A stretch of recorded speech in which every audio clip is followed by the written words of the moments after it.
সমগ্ৰ অসমত এতিয়া চলিছে কা বিৰোধী আন্দোলন। তাৰ মাজতে উজনি অসমৰ ডিব্ৰুগড়ত মানকাছৰৰ পৰা কাম কৰিবলৈ যোৱা ৩৮ গৰাকী শ্ৰমিকক দুষ্কৃতিকাৰীৰ আক্ৰমণ। মানকাছৰৰ চুকচৰ আৰু দক্ষিণ হালমাৰা থানাৰ এলেকাৰ হাজিৰহাট, মহৰিচৰ, মণিচৰ আদি অঞ্চলৰ পৰা ৩৮ জন শ্ৰমিকে গৈছিল দিন হাজিৰা কৰিবলৈ। ডিব্ৰুগড় জিলাৰ খোৱাৰেঙৰ এখন চাহ বাগিচাত বাউণ্ডাৰী ৱাল নিৰ্মাণৰ কামত গৈছিল শ্ৰমিক কেইজন।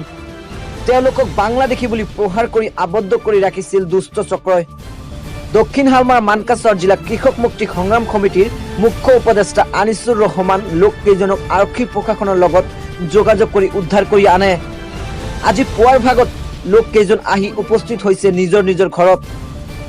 চিকিৎসাধীন হ'ব লগা হৈছে কেইবাজনো শ্ৰমিক। কা প্ৰতিবাদ কৰিবলৈ গৈ কোনো ভাৰতীয় লোকক হাৰাশাস্তি নকৰিবলৈ অনুৰোধ কৃষক নেতা আনিছুৰ ৰহমানৰ।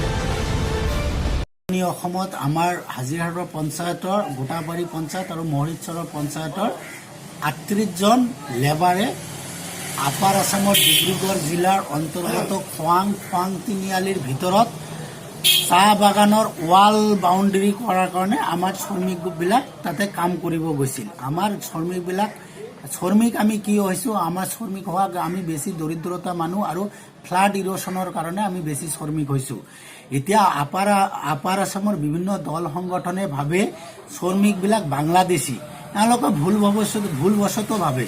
আমি এওঁলোকক এটা মেছেজ দিব খুজিছোঁ যে আমি দক্ষিণ হালমাৰা মানকাছৰ জিলাৰ, আমি অবিভক্ত গোৱালপাৰা জিলাৰ হয় আৰু গোৱালপাৰা জিলাৰ উপভাষা আমি মানুহ হয়। গতিকে আমাক মিছামিছি সন্দেহ নকৰি আমি যে অসমীয়া, আমাকো ৰিকগনাইজ কৰিব লাগে। আৰু দ্বিতীয়তে এই যে আমাৰ লেবাৰবিলাক বা শ্ৰমিকবিলাক যে কাম কৰিব যায়, এওঁলোকক মানে এনে তেনে এওঁলোকক বাংলাদেশী সজাব নালাগে। আমি বিভিন্ন দলক সংগঠনক আমি অনুৰোধ কৰিছোঁ। এনেকুৱা হ'ল যে যোৱা 6 দিনমান আগত মোৰ ডিব্ৰুগড়ৰ পৰা এটা ফোন আহিল যে দাদা আমি এনেকুৱা কৰি ফাঁচি আছোঁ, এই আমাক বিভিন্ন দল সংগঠনে হুমকি দি আছে, আমাক ইয়াৰ পৰা ওলাই যাব লাগে। মই সুধিলোঁ তোমালোকে ক'ত আছা? কয় আমি খোৱাঙত আছোঁ। মই কওঁ খোৱাঙত ক'ত? কয় খোৱাং তিনিআলিৰ ভিতৰত, কিবা ছ'চাইটিৰ এটাৰ ভিতৰত। মই কৈছোঁ যে তোমালোকে তাতে থাকা, মই খোৱাং অচিৰ নম্বৰ কালেক্ট কৰি তোমালোকক ৰেস্কিউ কৰাৰ উপায় কৰি আছোঁ। লগে লগে মই SP অফিচৰ পৰা খোৱাং অচিৰ নম্বৰ ল'লোঁ। লোৱাৰ পিছত খোৱাং অচিৰ OC আছিল সোণোৱাল ডাঙৰীয়াক ফোন কৰিলোঁ যে এনেকুৱা লেবাৰ ফাঁচি আছে, আপুনি বাছ লৈ গৈ উদ্ধাৰ কৰিব লাগে। খোৱাং অচিৰ OC চাবে মোক ইনচিয়ৰ কৰিলে যে মই 12টাৰ পিছত এওঁলোকক লৈ আহিম। তাৰপিছত দেখা যায় 12টাৰ পিছত OC চাবে তাতে অৱস্থা বেয়া হোৱাৰ কাৰণে যাব নোৱাৰিলে। লগে লগে ৰাতিপুৱা 3টা বাজ গ'ল। এই ল'ৰাকেইটাক মই খোৱাং থানাত যাব গৈছোঁ, কিন্তু ল'ৰাকেইটা ভুলবশতে ডিব্ৰুগড় থানাত আহি গ'ল। কিন্তু এই ডিব্ৰুগড় থানাত আহোঁতে ডিব্ৰুগড় ইউনিভাৰ্চিটিৰ আগত এই ল'ৰাকেইটাক দেখা যায় এওঁলোকৰ এটা বাছ ৰখাই বিভিন্ন ধৰণৰ মাৰপিট আৰু এওঁলোকৰ যি ডকুমেণ্ট আছিল এইবিলাক জ্বলাই দিয়া হ'ল। আমি বিভিন্ন ধৰণৰ সংগঠনক অনুৰোধ কৰিছোঁ যে আপোনালোকে প্ৰতিবাদ কৰক, আন্দোলনত কৰক, কিন্তু আমিও কৰি আছোঁ প্ৰতিবাদ আন্দোলন।